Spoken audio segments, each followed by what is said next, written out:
tell you about Ahab the Arab, the sheik of the burning sand.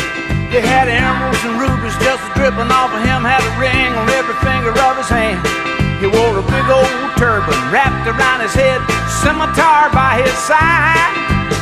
And every evening about midnight he'd jump on his camel named Clyde and ride silently through the night to the Sultan's tent, where he'd secretly meet with Fatima of the Seven Veils, swinging his grade A #1 U.S. choice government inspected dancer in the Sultan's whole harem, cause him and her had a thing going, yeah. And they'd been carrying on for some time now behind the Sultan's back, and you could hear him talk to his camel as he rode out across the dunes. His voice would cut through the still night desert air, and he'd say,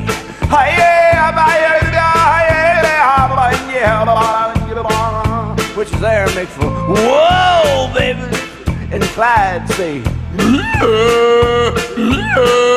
well, he brought that camel to a screeching halt in the rear of Fatima's tent.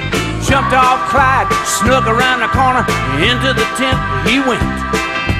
There he saw Fatima laying on a zebra skin rug, with rings on her fingers and bells on her toes and a bone in her nose, ho ho.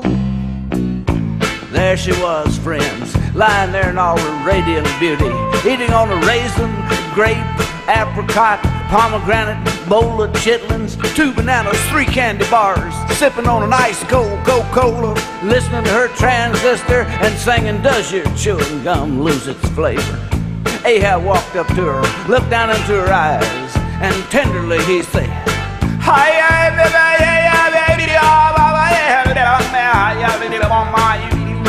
which is Arabic for, let's twist again like we did last summer, baby.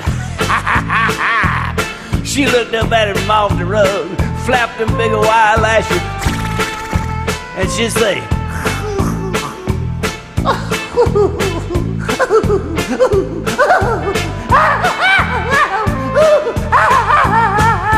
round and around and around and around and around and around and around. All of a sudden the Sultan walked in. Ahab knew that this was the end. Him and Fatima were caught by surprise, and the Sultan had fire flashing out of his eyes. Well, the Sultan charged at Ahab, intending to make a dent in his head.